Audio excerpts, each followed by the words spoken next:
Wow. I am amazed, to be honest. So thank you all for showing up, for coming. This is really, really lovely. It's now a lot of people in a okay-sized room, I'd say. But if you feel hot or anything, please tell us. We can open, I think, the door, if that's fine. We can also open the windows for a bit. So just let me know. You feel hot? Is anyone okay who's sitting next to the windows to open a window? Just who's not too sensitive to airstream? Or the door? Then we just open the door, maybe Vanessa? Yeah, okay. Good. All right. Good. Yeah, just let us know if anything's uncomfortable. Good. Yeah, welcome to Tinted Trails, to the presentation of our book. And before I say more, my great pleasure is to welcome our musician for tonight on the stage, who is Fräulein Astrid, and she will start the evening for us. So please put your hands together for Fräulein Astrid.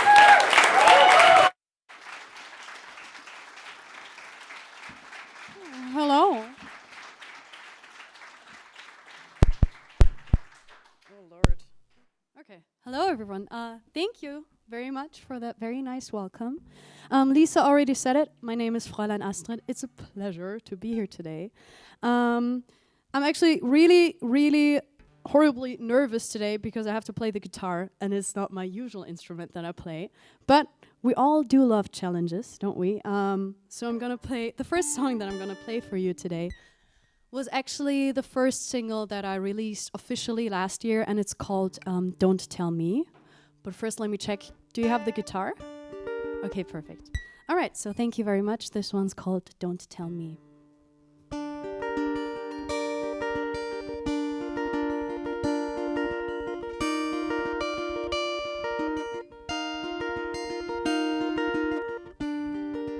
Don't tell me how to feel or how I am supposed to handle this.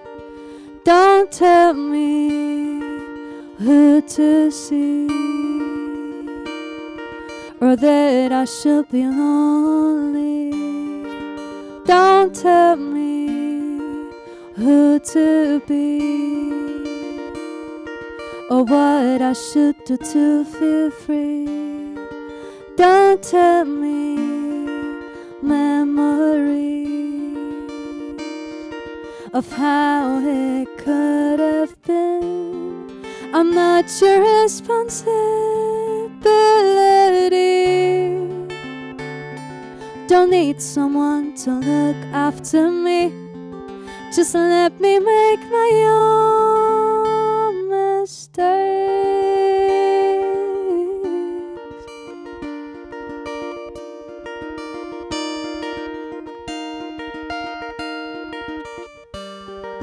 What about having my back instead of stabbing it? What about listening to what I say instead of what you want to hear? What about sympathy? But who I am and who I want to be, I'm not your responsibility. Don't need someone to look after me. Just let me make my own mistakes.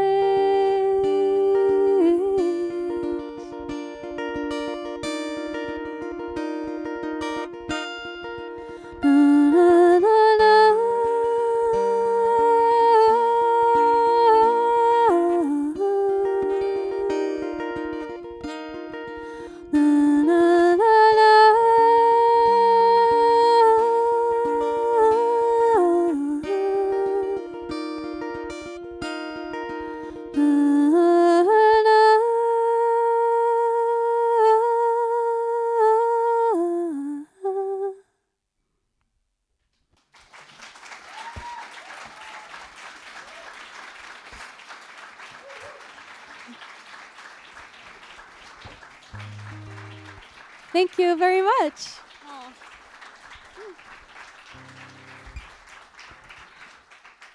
Oh, you're so sweet. Thank you. I have one more song for you just now. And it was my second single. It's called I Don't Wanna. And it's funny because cause I actually wrote it on the guitar originally. But then when I started recording it, I felt more comfortable on the piano.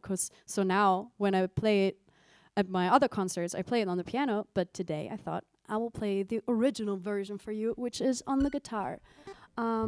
Yes, this one's called I Don't Wanna.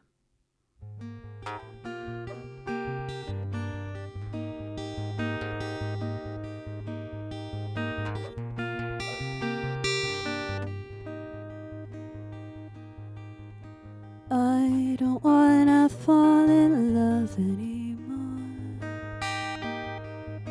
What's the use in looking for someone who cheers up my heart when they only play a temporary part?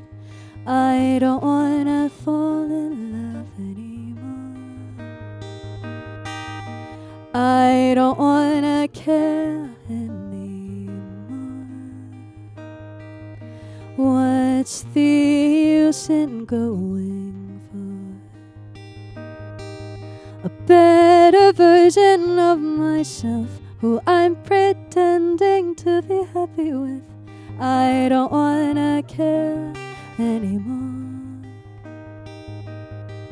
It's always more and more and less I don't even know myself. Who am I doing this for? I don't wanna rush anymore. What's the use in waiting for more time to come my way when I run out of time anyway? I don't wanna rush anymore. It's always more and more and less I don't even know myself. Who am I doing this for? It's always more and more and less I don't even know myself. Who am I doing this for? I don't wanna stay anymore. What's the use in going for something that makes you feel sane when everything just stays the same? I don't wanna stay anymore.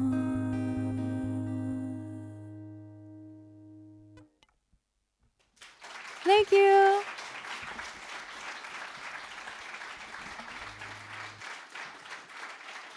Thank you very much. See you later.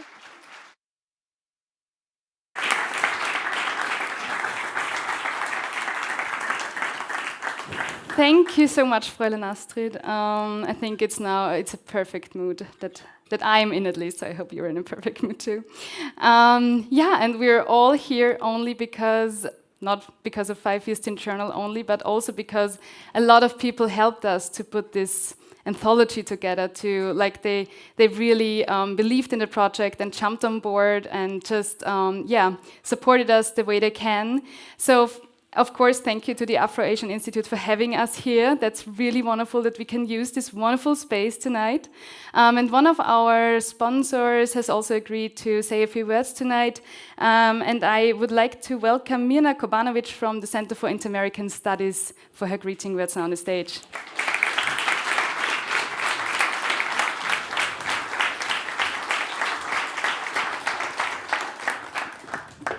Okay, good evening, everyone. I'm happy to see so many friendly faces here tonight, and especially a full house at that. My name is Mirna Čobanović, and on behalf of the Center for Inter-American Studies at the University of Graz, I'm here to greet you all.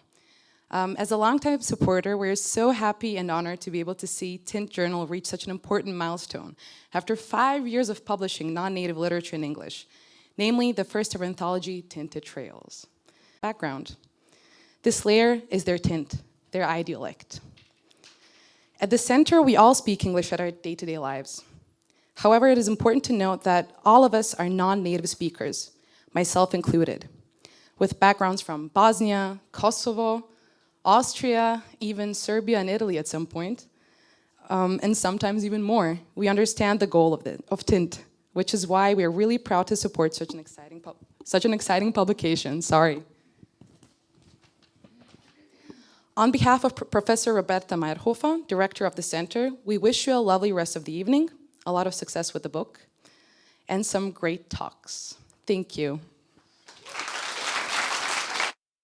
Thank you.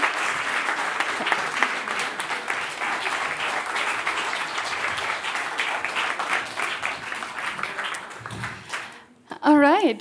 Thank you so much for the lovely greeting words. Good. So let's start with the program of our literary program. First of all, I have the great honor to introduce to you our poetry editor, John Salimbini, based... Yeah. Hi.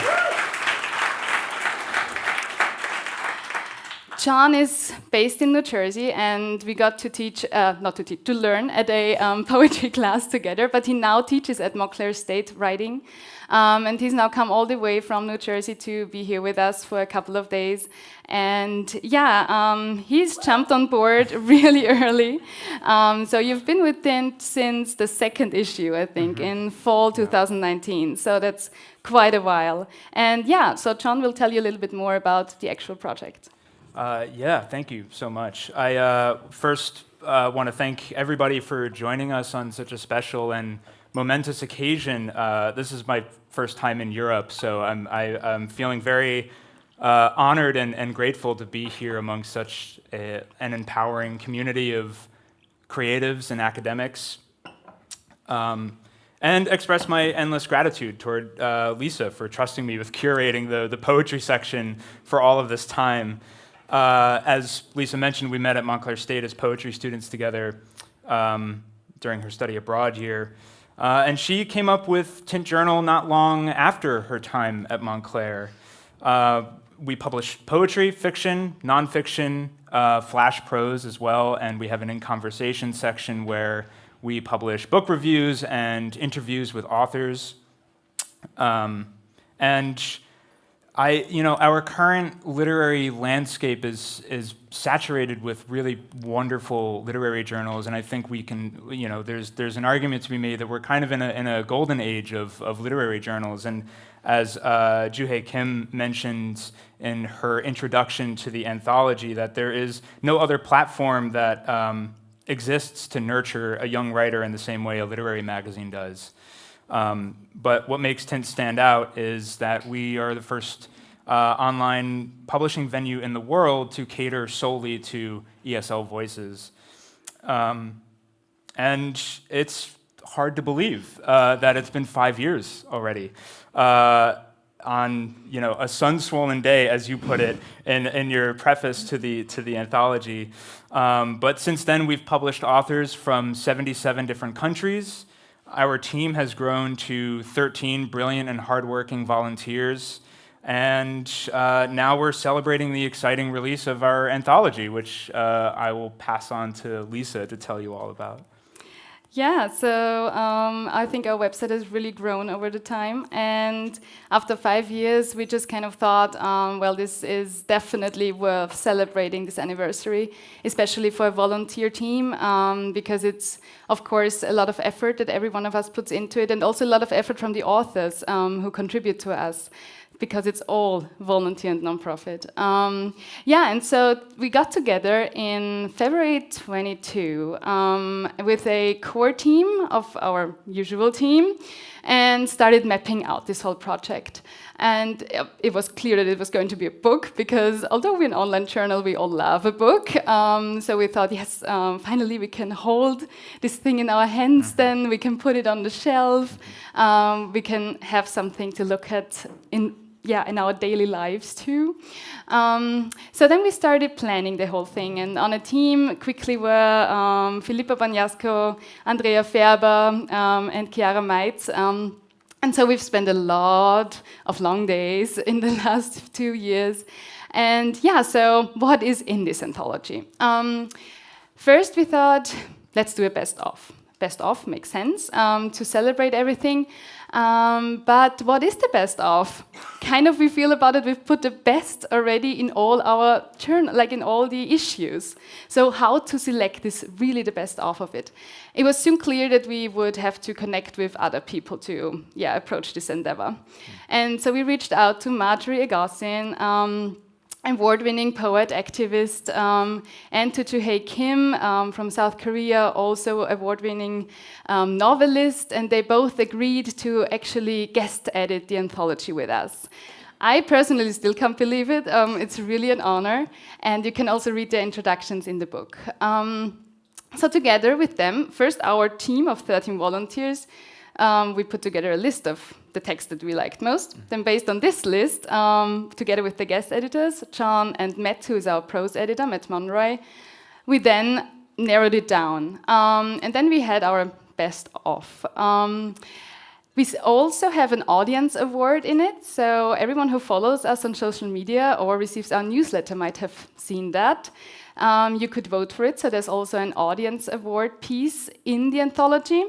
And to make the book even more distinct from our online presentation, we also ask new writers to get on board for it, to share their text with us that we could put in the anthology and just in the anthology. So out came a book of 35 texts.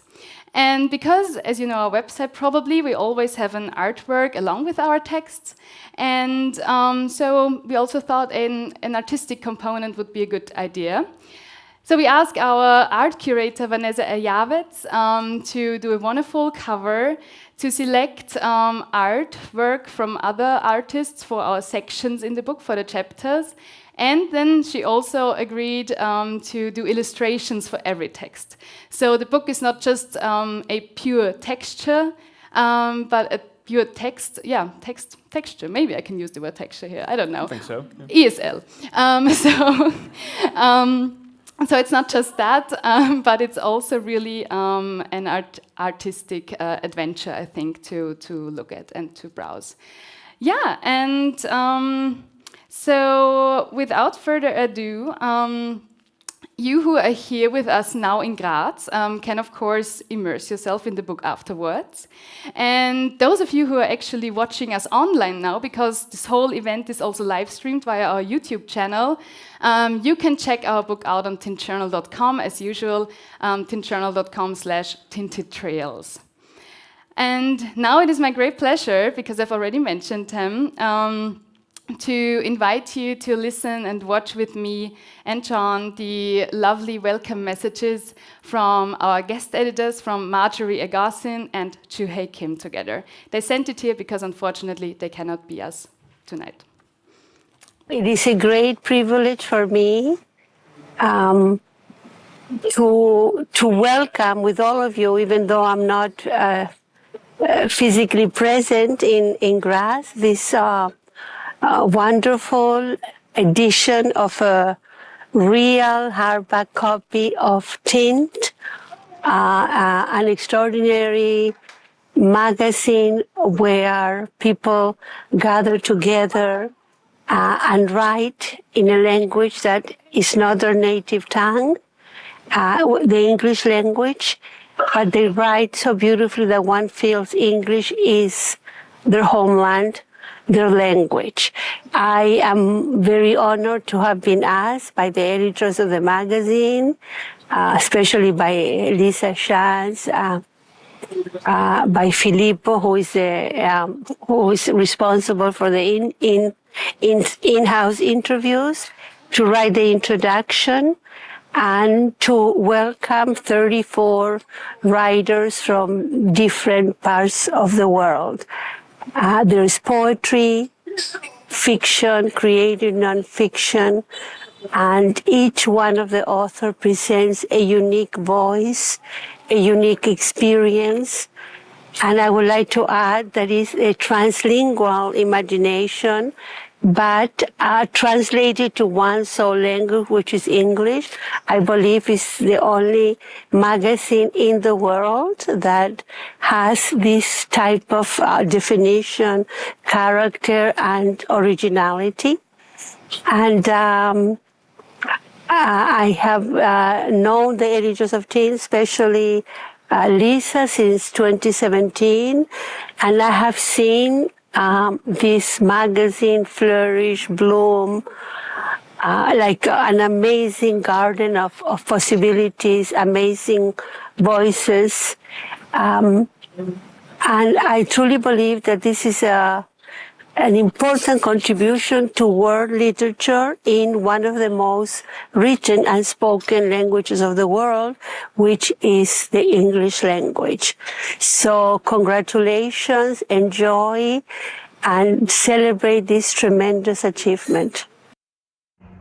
Hello friends, readers, and supporters of Tint Journal. My name is Juhei Kim, and I'm the author of Beasts of a Little Land. I was extremely honored to be the prose editor of Tint Journal's first ever anthology. Alongside the distinguished poet Marjorie Agosin and the rest of the team members, including editor-in-chief Lisa and Andrea and other readers and editors of Tint Journal, I was able to help select the very best of Tint prose and poetry for this amazing anthology. And we are super proud of not only the diversity of perspectives represented, but also by the sheer literary quality of these works. Like these writers, I too started with another mother language and began writing in English. English, while not my mother tongue, gave me agency and freedom in the wider world. And I think that Tint fills an important void introducing these voices into the world. So without further ado, congratulations to all of you for helping bring this anthology alive, and especially to the team for envisioning this wonderful project. And I sincerely hope that you enjoy it as much as I do. Thank you.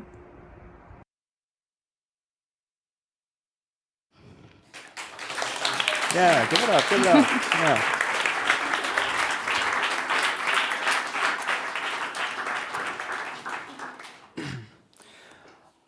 So, in an essay called Poetry is Not a Luxury, Audre Lorde describes poetry as illumination, and I'm quoting her here, as illumination, for it is through poetry that we give name to those ideas which are, until the poem, nameless and formless, about to be birthed but already felt. I think this definition of the duty of poetry can be extended across genres in many ways, but we're going to start off our reading tonight with two poets who are truly apostles of illumination. First of which is Brianna Colmenares, whose poem An Ode to My Ballerina appeared in our spring issue of 2022. And then we'll also have Olia Alvear, whose poem Identity as a Territory also appeared in our spring 22 issue. I know they're both featured in the anthology, so you can read that on the very special hard copies that we have for you. So Brianna Colmenares is a poet based in New Jersey in the US.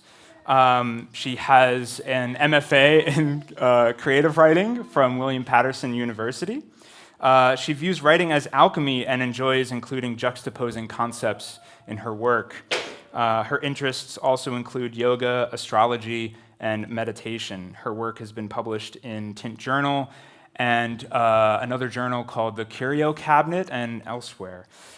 So if you would please join me in welcoming to the stage Brianna Colmenares.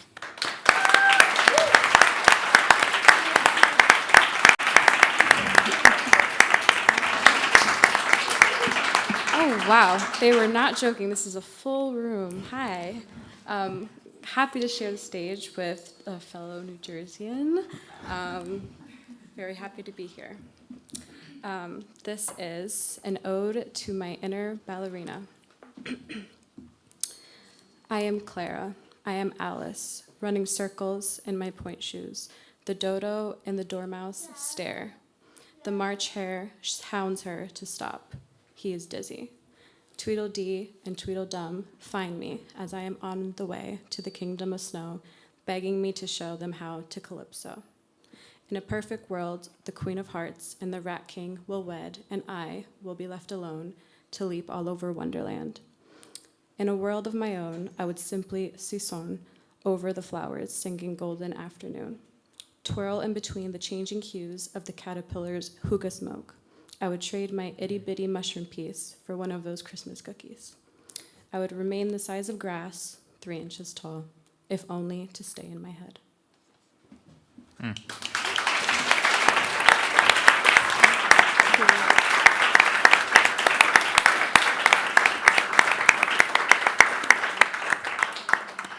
Okay, and second in our first round, I have the honor to welcome Olja Alvi on stage. Olja Alvi was born in Yugoslavia and grew up in Vienna, where she works as writer, translator, and literary scholar.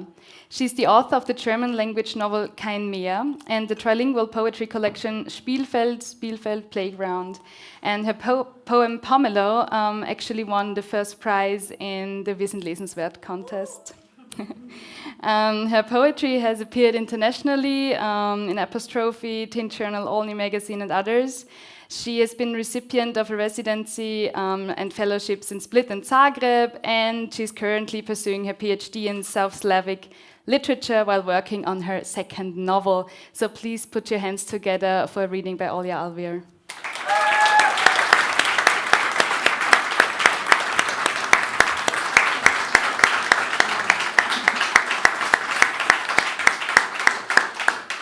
Thank you so much. Thank you for the invitation and for the wonderful evening. I'm so honored to read this poem from this book. This is a poem that is very close to my heart because it was the first English language, even text maybe, I think, I don't remember, that was, it's the first English language poem, but maybe also text of mine that was even published anywhere. And it opened a lot of doors for me, and it made me continue writing. So I'm extremely thankful, and I will try my best not to cry while reading this. So, identity is a territory, ever striving to describe the sea, its roots in all the wrong places. On this plateau, I'm not lost though. I'm just a visitor, traveling at the speed of causality.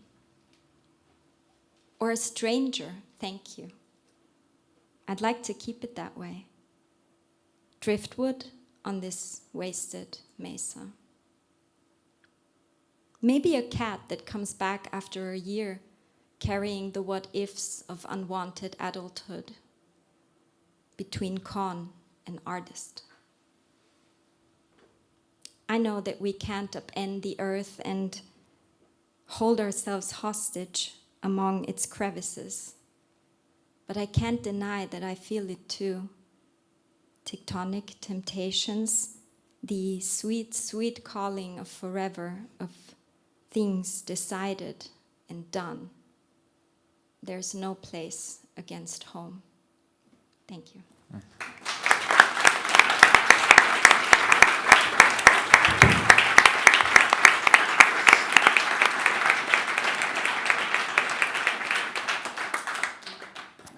Thank you for sharing and such wonderful readings. I've realized that like every writer kind of has their own definitions of either genre or just the pursuit of writing itself. And Lord's definition of illumination, and you in your bio mentioned that writing is alchemy, and I'm very curious to know a little bit more about those definitions for either of you. What is it about writing that makes it alchemy, and what is it about writing that makes it, however you define the act of writing as well?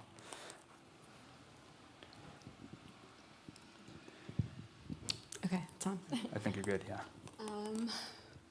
Yeah, so I think as far back as I can remember, I would always journal. The writing was always a part of my life, and it didn't always take the form of poetry, and just kind of evolved. And I've always deeply believed magic is within all of us, and maybe it's like Disney and maybe it's not. But I've really found my mode of magic in my writing, and just immense growth, personal growth as I wrote, and that to me is very magical and very, it's, Right. yeah.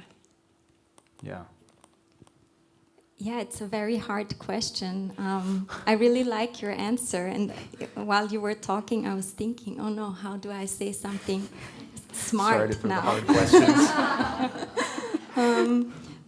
But I will just, I don't know. To me, especially writing poetry is playing, and doesn't mean that it comes easy. It's Right. not like it's children's play. I mean, it's playing can be serious, but while you're writing, you make up your own rules, and then you just have to be in this position between your rules and then also freedom. And this is what I like about writing poetry. And then I also think I really liked your alchemy example. It speaks to me. I would say, to me, writing poetry is like excavational work. Like I'm searching for something. Right. I don't really always know what I'm searching for. I just know that it's there. It's somewhere here. And so yeah, I think I'm digging. I'm trying to get somewhere while doing it. Amazing, thank you. And so when you're actually digging not just in English, but in more languages, right? So already you have a trilingual poetry collection out. Brianna, you also have a different language background. My question would be, how do you go about when you start a text? Do you already know this text is now going to be in this language, or does it change? Just how do you approach a text considering this multilingual background? Maybe I will begin. So I think the text comes to me in one of the languages that or neither, maybe sometimes as well, then I have to try them out. But mostly it's like a word or a half sentence or a concept that I like, or maybe I sometimes also get to know like a word field that I love in one language, and then I'm like, yes, I want to use all of this vocabulary. And then the language is set. But sometimes I have to experiment and be like, okay, I want to communicate this and that concept, and then I find out that it doesn't work in German, for example, and then I try to rearrange. But mostly it happens. It happens to me, and I'm very glad that it happens in different languages. Thank you. Yeah, so I've written a lot of poetry that includes both Spanish and English, and I haven't quite gotten to writing an entire poem in Spanish. I think the deciding factor for me is sonically how it would sound, reading it out loud, and if it sounds better in Spanish, I'm going to include those lines in Spanish, and if it's better vocabulary in English, then I will include it in English. But I'm very much, I play with both at the same time. I'm a Libra, so I like balance. So yeah, so it's more so the way that it sounds to me, because yeah. There's certain words that just sound better and way more beautiful in Spanish than they do in English. All right. Yeah, thank you Wow, so yeah, much thank you. for your Thank you. insights and for your readings. Maybe we can put our hands together once more for Brianna and Olya.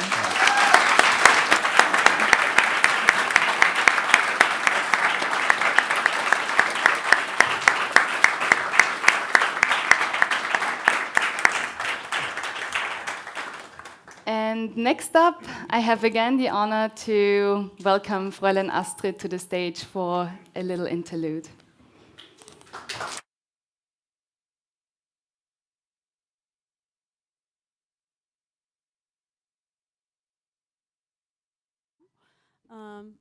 it's so nice hearing these people speak about the English language and what it's like to them to write in English, because it's kind of the same for me, because my mother tongue is German. But I rarely ever write songs in German. I don't know, they just turn out so cringe. It's very bad. It's very horrible. I don't know if you've ever found yourself in the same position, but it's really bad. So I just write them in English because I feel like, it's not that horrible, I guess. So I have one song for you just now. It's called, wait, what is it called? Same Track. It's called Same Track, and it's a song that I rarely ever play live. I don't know why, and I'm also not sure if I'm ever gonna release it, but I thought today would be a cool day to play it, because it's just a song that I wrote on the guitar last year, summer. Yeah. Wait, is it on? Sorry, you're gonna have to go through this. Okay. You got the guitar? Perfect. So this one is called Same Track.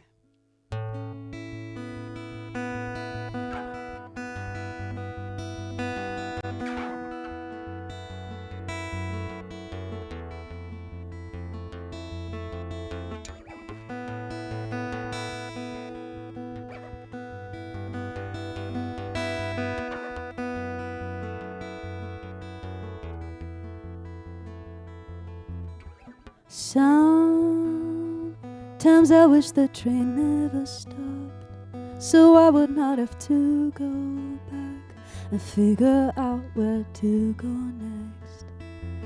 Why can it always stay like this? Damn, I hope I'm not gonna be stuck here forever. Running on the same track for years, watching everyone leave. Thriving, growing, I like watching them from my hiding spot. Running on the same track for years, watching everyone leave. Thriving, growing, I like watching them from my hiding spot. Never been the one type to just go, more like the one you told the stories to. My mind gets bored so easily, yet I'm so scared of every changing detail I see. Running on the same track for years, watching everyone leave. Thriving, growing, I like watching them from my hiding spot. Running on the same track for years, watching everyone leave. Thriving, growing, I like watching them from my hiding spot.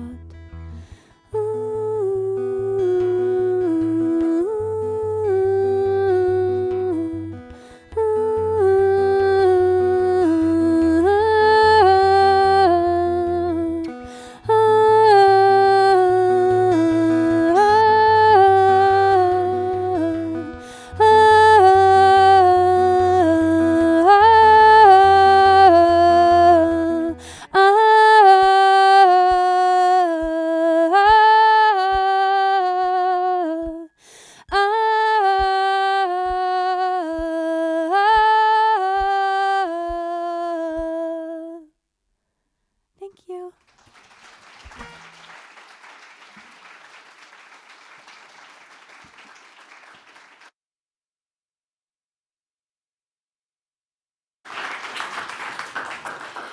Thank you so much. So our next pair of tinted, bless you, our next pair of tinted writers on the stage will be a poet and a prose writer. Lindy Dedek published their creative nonfiction text The Liar's Village in Tint Journal's Fall 22, and Laura Theis is one of the new poets that we could draw into the tinted realm for the anthology. In both texts, I kind of feel that place plays a special role. So places that kind of situate us in our lives, that define our routines, and also by which we kind of easily end up maybe defining ourselves. So first, I have the honor to welcome Lindy Dedek on the stage to read from the anthology text for us. Here's Lindy Dedek.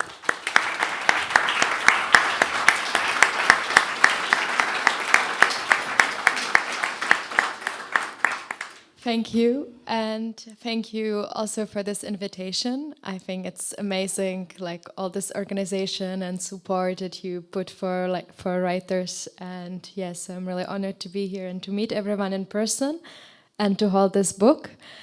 And I'm gonna read parts of a text that it's called "The Liar's Village." And it's a part of like a series of texts that I wrote in 2019 and 2020. And I wouldn't say it's more like autofiction than nonfiction for me. And it was like texts that were exploring the time of like something that it's called in Czech Republic, the wild capitalism, which was a period of the 90s and kind of early 2000s after the political situation changed, and like how this country was kind of finding their new position. And I was like, yeah, writing about my family and myself and the politics. So 10 years later, it's the gas station where my best friend Jolanka and I have our first job as window cleaners. We need to offer to clean the window shields of every driver who passes Lžovice. Dad organized it. He says it pays well, even when only in tips, which we confirm to him when he picks us up after the first shift. He lives in a world of fixed gender roles and conservative manners, so he informs us that with our first earnings, we are supposed to buy presents for our parents. Jolanka and I have never heard of the tradition before, but we've also never had a job before. He chooses 2 Raffaello packages in the station shop and 2 identical bouquets of Gerbera daisies. He pays for them, and we give them to our moms. The rest of the summer of the window cleaning job feels like the rest of the summer in our town, dull with an occasional thrill. Some days we score high banknotes without having to clean the car windows. On other days we beat our day earning record, or the tequila shots drinking record, at the death metal festival in the village behind Lžovice. The fast cash dissolves any prejudice we might have held against this job. One morning it starts pouring, just half an hour after Jolanka and I arrived at the gas station. We can't decide if we want to rain check the shift or wish the rain away, when a mountain biker emerges behind the hill. A short brown ponytail sticks out from under the helmet, a white shirt, baggy beige trousers. She looks about 10 years older than us. She descends from her bike and approaches us to ask in English about an accommodation nearby. We sit down together at the wooden tables under the roof. She raises her eyebrows when we tell her about our job. Her eyes show amusement and concern at the same time. She's so different from Plihal's usual guests. Plihal and a small group of regulars come out of the shop and gather around us. Jolanka and I become the translators between Lžovice and the world. We are not sure if we are more surprised that she's biking alone around the world, or that she decided to stop at this gas station of all places. And how the hell did she get on a bike from Australia? She took a plane to China, she admits. She gives us her email address, globetrotter@something.australia, and leaves again. And I'd like to say that the sun comes out again, but it doesn't. Plihalová lets me paraphrase the conversation again and again. I glow with the possibility of adventures unthinkable an hour ago. What a dyke, Plihalová notes at one point. I ask how she picked us up. The biker didn't mention a partner. Exactly, her husband says. The local crowd laughs, and Jolanka whispers, "Let's go." But the next train comes in 40 minutes. We hide in the corner and buy lemon tea from the drinks machine with our train money. Jolanka's dad, a journalist in a local radio, and my drama teacher, chases the Australian biker for an interview the next day, but she's long gone. A couple of days later, on a rainy day, I'm walking around the town, my steps following the disoriented orders of my teenage head. I know neither where to go nor what to think. I pass Jolanka's house, but she's not in, and Jolanka's dad insists on giving me a ride. He says he has to go somewhere, his destination as vague as mine. In his car, he plays an easy English tape, an unusual choice of tune. As we are driving through town, I wonder if it'd be faster to walk. He keeps talking, he keeps shouting. I can't quite follow his stories. I ask myself if the beer bottles under my seat have something to do with his voice. At one point he says my dad should take care of himself, and I wonder, what sort of question is that? Then he stops the car in front of the old man pub, much older man pub, the white-haired bald man pub, on the main street across my parents' house. I leave the car, and my confusion leaves the car with me. I call my dad, and when he doesn't pick up, I try the gas station. He's coming home soon, Plihal tells me, but he isn't. I hide behind my rooftop room window and observe the calm street. When I see Jolanka's dad finally leaving the pub, his legs spin into each other like a pretzel, his arm twists around someone next, and that someone is my mother. The affair leaks out in a telenovela fashion the first week of school. Jolanka and I are at the drama club and act in Jeanette's Maids under the direction of her dad. After the performance, Jolanka's mom comes to my mom and crosses her arms. She points to Jolanka and her husband and says, "This is my husband. This is my family. I want you to see us this way. Where's your husband? I will make sure he comes here next time if you don't." Later, Jolanka accuses me of asking her dad to drive me home and then disappearing for 2 days. Jolanka sits away from me the first week of school. Part 5. Despite Jolanka's mom intervention, some secrets remain uncovered and some marriages flourish, which makes Jolanka finally come around. Soon it will be summer again, and we will need to look for summer jobs. Reluctantly, the gas station crosses our mind. As it turns out, it's the gas station's last year in business, and a bad one. The Plihals won't be able to keep up with the gas prices, and the gas station with their health. Plihal will be diagnosed with a brain tumor, and then a few days later, Plihalova will fall ill with lung cancer. They recover, but the gas station will be transformed into a shell. Grandma will find us a job in the fish factory in her town, changing the oil stink and heated asphalt for mackerel and rose, making the summer wet and cold.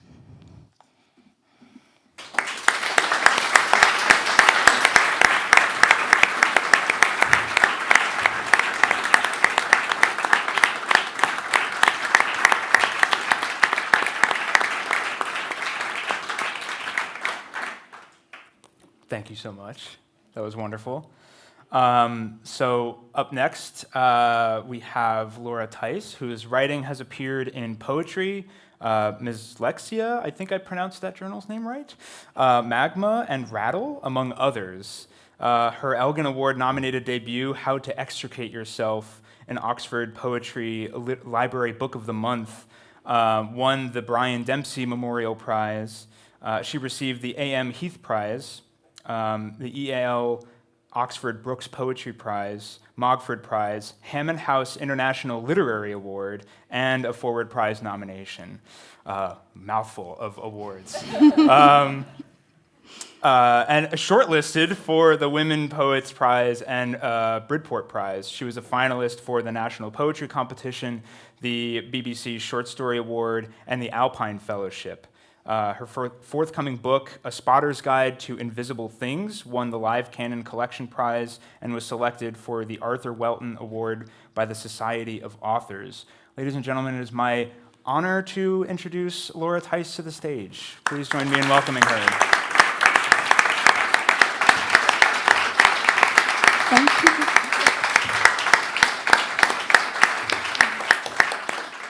Thank you so much. I wanted to also express my gratitude to everyone at Tint, and it's so much work to put something like this together, and I'm just in awe of everything you've done, and it was such a nice experience to have this poem edited by John as well. Poetry editors are like the most kind of intense readers you could wish for.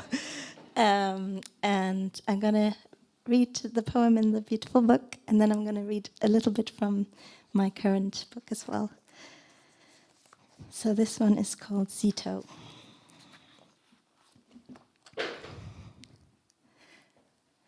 How could I ever bring myself to say that it may never happen? How could I tell you about bread and fear, a feast of solitude? How could I ever prepare you to tell the women from the pain? When you ask me what weighs heavier, the feather or the fog, when you ask to sing of what spring might be, the dream of a flower loaf, forgive me not only for the silence, but also for what the silence suggests. The distance is an audible frost. One note held, which once lost, turns to silver. I promise, I cannot teach you more than this winter desert. The cold sands hold the same knowledge with more eloquence. So now I'm going to read a couple of poems from A Spotter's Guide to Invisible Things. So it's no longer forthcoming, it's actually out. So I thought this one would be very good for a poetry, or like a festival of translingual literature. And it's called In My Mother Tongue, the name for grand piano is wing. In my mother tongue, words can be feathered, which turns them into old jokes or proverbs. Owning a bird in my mother tongue is a sign of great madness. You can accuse someone with an outrageous opinion of cheaping chirping. If you want to convey that you're flabbergasted or awed, in my mother tongue you might say, my dear swan, which is what I think when I first hear you play. As your fingers move over the keys, I wonder what gets lost in translation between music and birdsong, whether both soar above our need to shift between words. Then I remember, in my mother tongue, the name for grand piano is wing. And this one is called The Day I Became a Native Speaker. So it's what it's like to be an immigrant in the UK, I guess. I am ashamed to admit it, but when the body crashed through my skylight in a fury of glass and rain, my first thought was not concern for the person and whether they had survived the horrendous fall. My first thought was, oh, fuck me.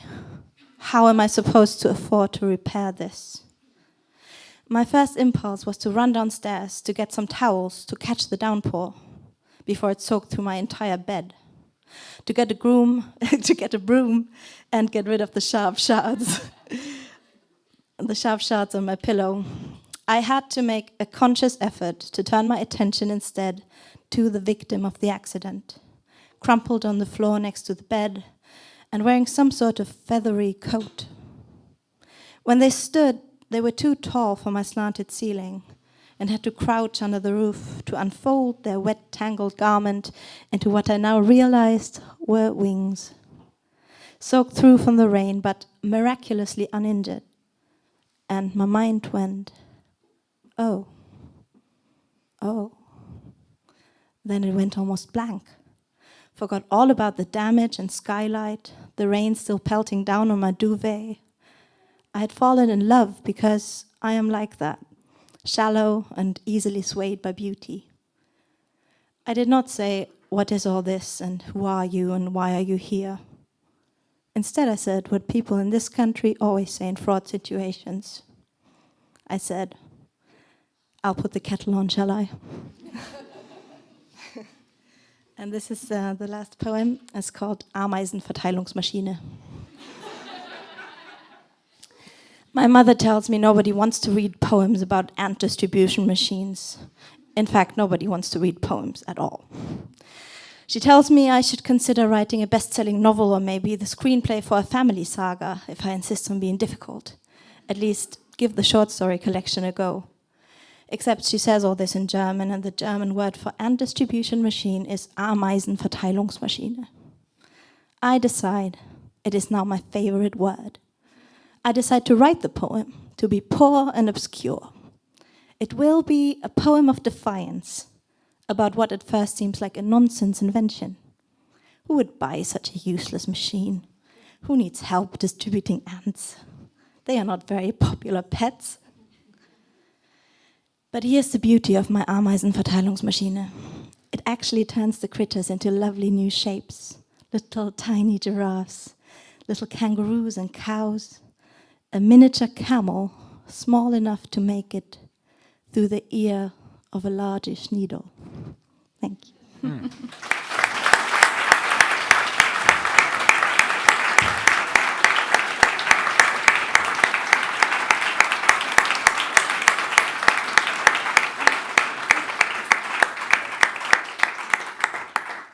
Thank you so much. Thank you both for sharing your wonderful writing with us. So again, we've ventured into the multilingual sphere, pretty much in both texts, I think. So what I would like to ask you is whether your background in another language, does it reflect in your writing also content-wise? So we have the Ameisenverteilungsmaschine, but how does your background in another culture also reflect in your writing in English?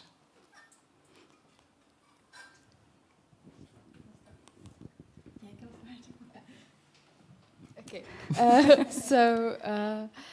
I think that, you know, that's with like all our backgrounds, it's just what like forms our writing. So I'm not like thinking about as someone originally from the Czech Republic, but because I also, my whole adult life I've lived in Germany and also in other places. So it's, so I don't know which, it's kind of always switching between. And I think with like a lot of, for example, I think if you are a writer who writes in English, but like it's not your first language, it's just like, as you said, this is the language that we use to communicate every day. So what is actually now the English? What is the native English, right? Because we are also creating. Language is not something that is fixed. Language is something that is created by everyday usage and by making text and by the communication.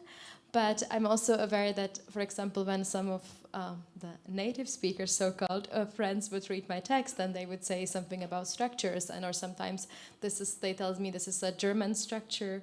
So I think that it's something that subconsciously gets into the text, and maybe then it can also make them feel a bit like off, but that can also add some other type of quality. Yeah, for me, is this on? Yeah. I love the kind of freedom of writing in a language that is not the language I grew up with, and I think, I think it makes me a lot more playful, and I think I really related to what Fräulein Astrid said about writing songs and being unable to write songs in German. Like I had the same experience. It's I think now if someone was like, kind of write a poem in German now, I think I would struggle, and I would probably write it in English and then translate it back.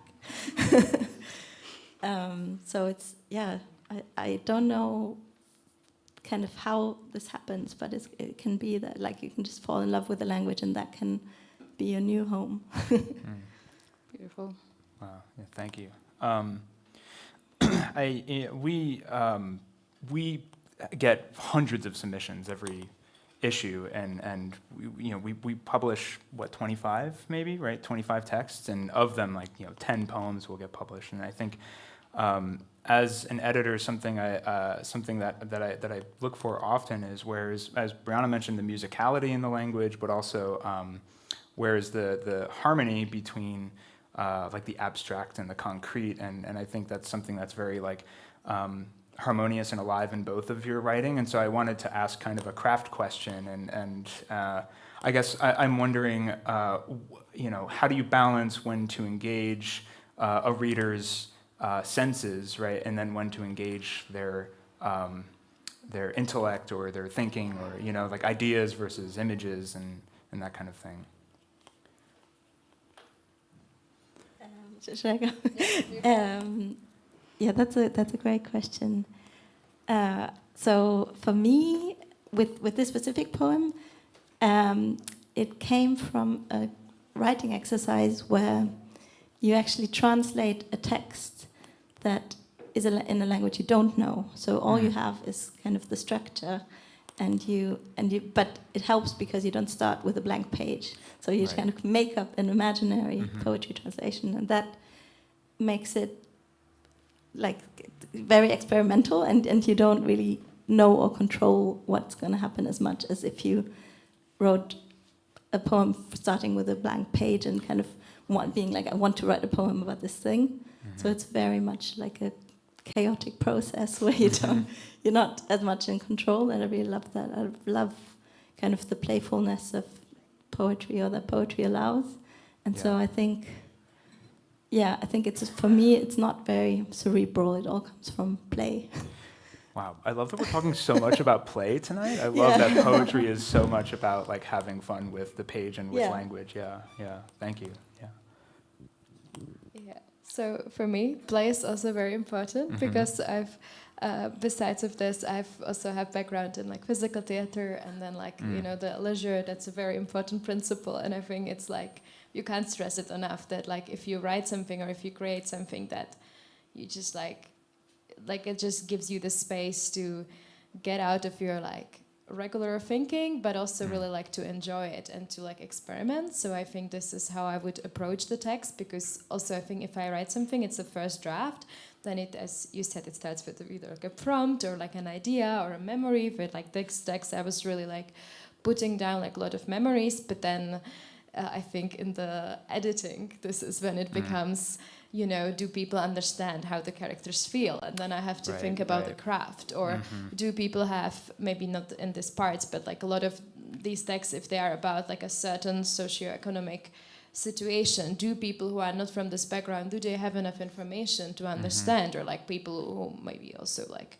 the like references to queerness, like how much information do you have to get and then give? And then I think this would be like where you get feedback, and then where you kind of try to put some trails, but not, the dots can be created, but not too many, because also the audiences will create it for themselves. Yeah, so in some of the writing groups I'm in, we always tell each other, trust the reader. Like you can take out this extra explanation, because you can just trust the reader and they'll get it. And it's always true. Like, readers are smart. That's so fun. Yeah, I feel like that advice, it's always like, trust the reader, but it's like, also make them do a little bit of work too, right? Yeah. Thank you so much. Yeah, thank you both. Thank you. So maybe we can again put our hands together for Laura Yeah. and Cindy.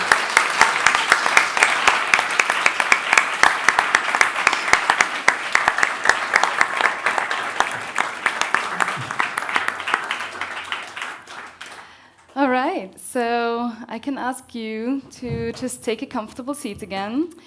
And we are actually already through the reading part. It has gone by so quickly.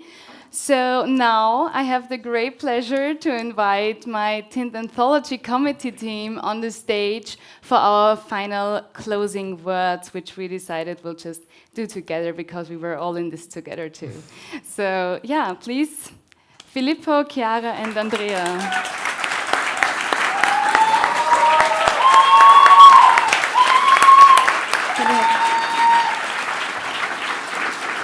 Just come.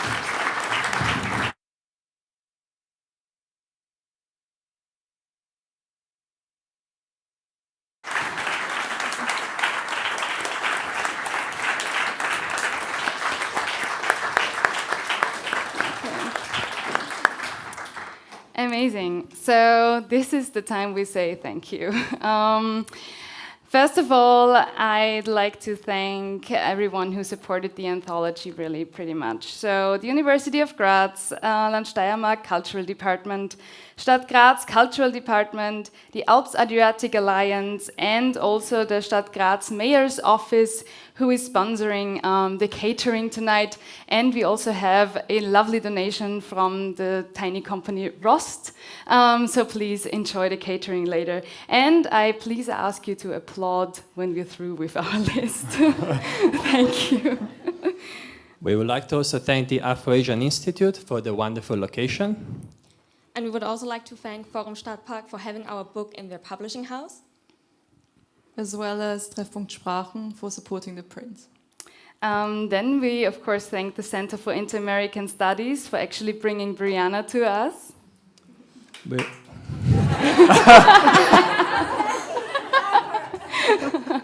We would also like to thank Unité for the support to the drama walk, which didn't happen as a walk, but it was amazing nonetheless. Very true. We would like to thank Books for Life for lending us the room for the workshops that we are holding tomorrow. And of course the panelist players for their amazing and phenomenal performance before this presentation. Also, we'd like to thank Radio Helsinki for the great media coverage. So if you haven't listened to it yet, we had a 2-part show, 1 hour each. So there's a lot of Tint on Radio Helsinki. And if you find a time, just listen to it and fall into the Tinted Trails story again. And we'd like to thank Die Scherbe for having us tomorrow night for our Pages and Pints night. Be there.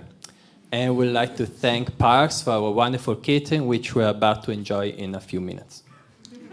We'd also like to thank Clara Wildberger, who you might have seen running around and taking pictures for tonight. As well as Provideo, especially Marcel, Markus and Tom, for the amazing tech support. And we also have a little something for them. So this is here, yes. So, but we'll give it to you later in the back. Then also huge thanks to Fräulein Astrid for the wonderful tunes. It was really great. It is still great to have you because we'll still hear 2 more songs from her. And I think Andrea will just send the little something to Fräulein Astrid right now. Very sweet. Yeah. Yes, you are. We would also love to thank all of the authors who agreed to contribute to the anthology, and of course, tonight, the ones who were present here in Graz. Olja, Brianna, Lindy, and Laura. Such an amazing reading and such amazing insights as well from the questions, so thank you so much. And of course, thanks to John for coming all the way and also for your wonderful role as poetry editor with Tint. Wow, and I get something too! Wow! This was a surprise to me. Nice. Worked. Also, huge thanks to Matt Monroy, who's hopefully listening and tuned in right now to our live stream, who's the prose editor. We just send virtual thank yous to you. Yes, and we would also like to thank Marjorie Agasson and Juhae Kim for agreeing to not only guest edit our beautiful anthology, but for also providing their wonderful greeting videos as well. We would like also to thank Andreas Colli for the layout, for the pagination, the choice of font, the choice of paper. If the book is beautiful, it's also because of him.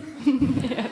As well as also thanks to our art editor, Vanessa Erjavets, for the cover, the illustrations, and a lot of other things graphic-wise. We'll give the little something to you. We find you. Yeah. Yeah, and then I have the honor to hand out stuff too, yes. So of course, also very, very much of thanks to my wonderful TAC team. We actually ended up calling us TAC team, Tint Anthology Committee. So Filippo, thank you so much for working with me on this. Andrea, thank you. And Chiara, thank you.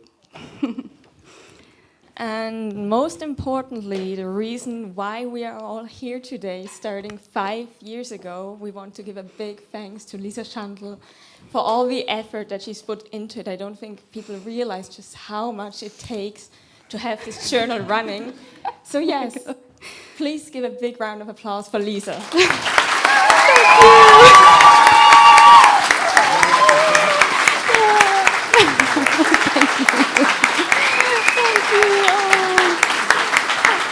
Thank you all.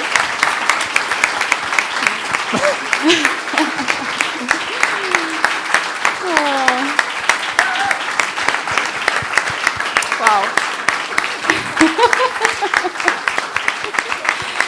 Oh my God, thank you so much. Thank you. Wow. Yeah, so Filippo and I, we had a long talk about whiskey. And now I got a lovely bottle of whiskey, which I treasure very much. Thank you so much. Thank you. Oh my God, I'm blown away. All right, so let's get this over with so I don't start crying anymore. Well, thank you all for coming. Without you, this wouldn't be possible. So please put your hands together for yourselves. You're here, you believe in it. Thank you.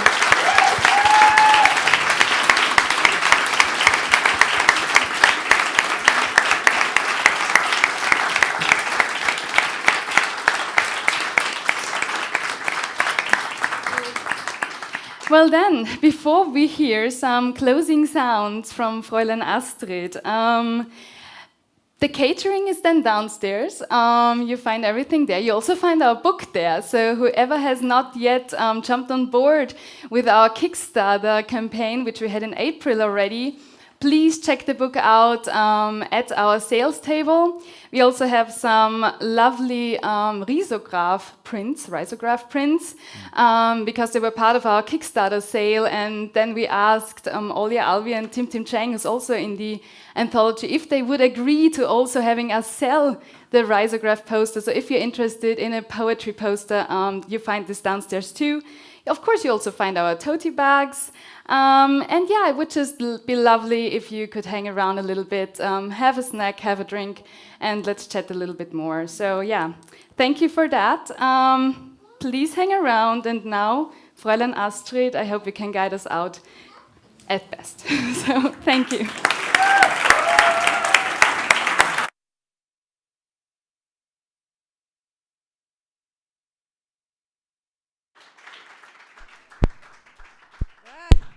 Sorry.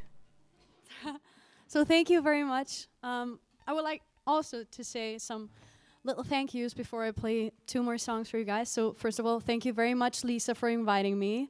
And congratulations to Tint Journal and Tinted Trails that you put this together. It's insane. And it's incredibly nice for me to be a part of this evening. So thank you very much for letting me play today. And also big thanks to Marcel, because without him, you wouldn't be hearing me today. So thank you very much. Yeah, I have 2 more songs for you. The next one that I would like to play for you is called Perfect Life. And I wrote it about, I don't know, as a person that shares a lot of stuff on her social media and just posts a lot of things, I felt a little bit misunderstood because, of course, most people only share the positive things on social media, me included. I try to share the other stuff too, but I don't want to post myself crying every day on social media. I don't feel like that. So I felt a little bit misunderstood because people started assuming that my life would also be perfect, I guess. And that made me feel very weird. And of course I feel shitty sometimes as well. And I think we see that, like, when we look at other people's lives, we just paint our own picture, but it's not always the complete truth because we can never know what's going on. And I feel everyone has the right to feel shitty sometimes. And I felt very shitty on a date 2 years ago or something. And I wrote that song about this topic that bothers me very much. And it's called Perfect Life.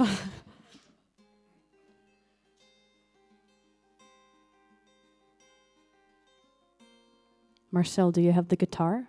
Oh, okay. Because it's not that loud up here, so I'm never sure if it's working. Okay.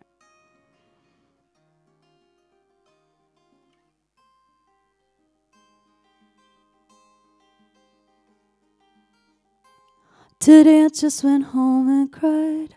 I don't know, not gonna lie. For some reason the past few days feel a bit heavier and I'm scared it stays.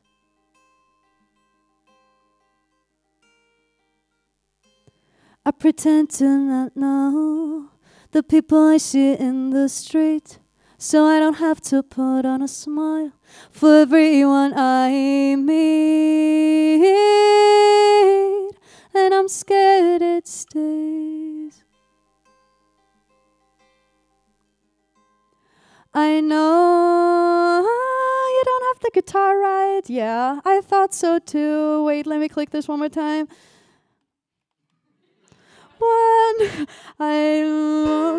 There we go. I know.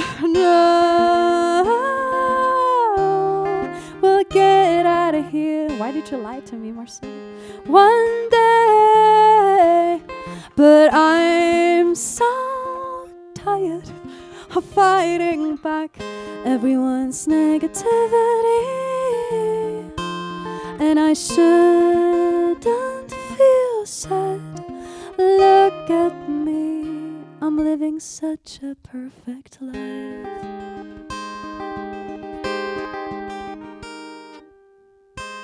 And I hate my body and the way it looks.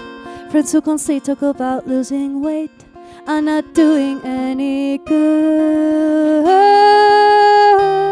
and I'm scared it stays.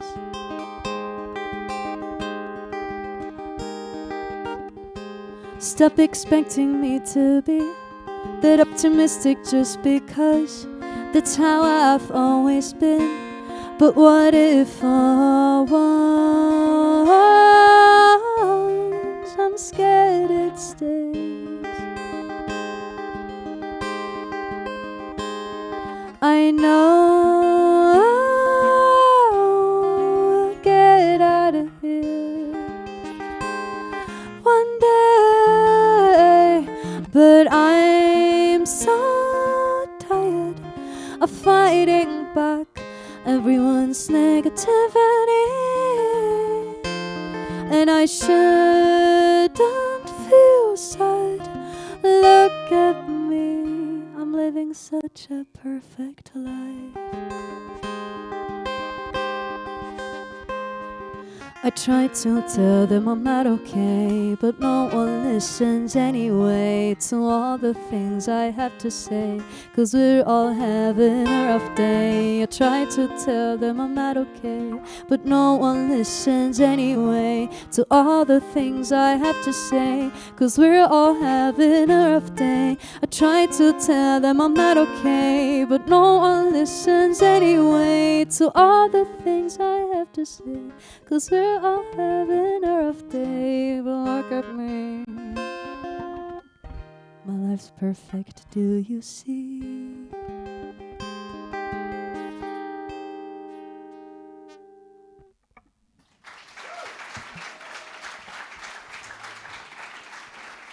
Thank you.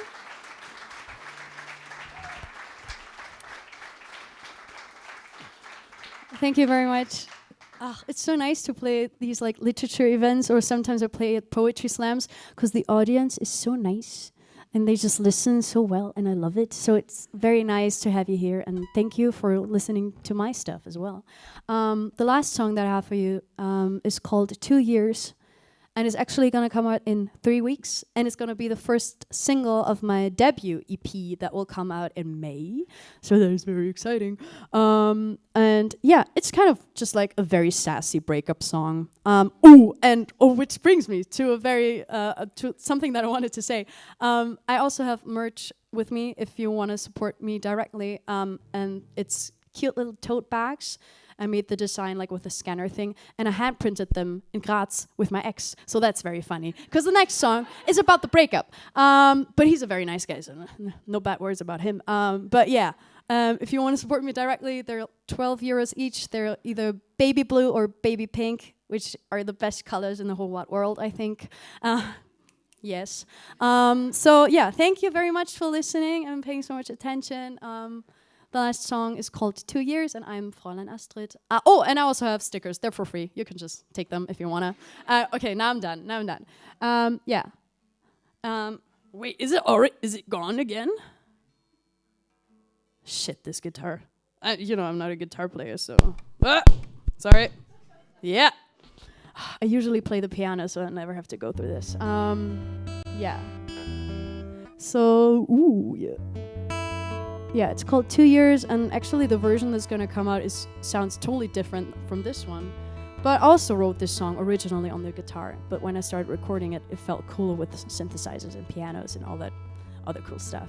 So yeah, this is the original version of 2 Years.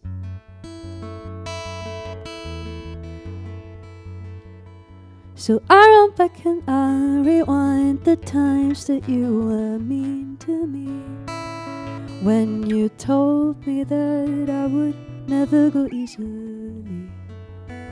And every time I see a social media post of how you're getting so close to what you always used to talk about. For times I wonder why. For times I wonder why. Funny to watch you rebuild a van with her, thinking how I used to be there. I always wanted to help you achieve your dreams. Not realizing the curtains I sewed was the last thing I did for you. You closed them when you left, and no one opened them again. For times I wonder why. For times I wonder why. For 2 years I now know why. Thank you very much.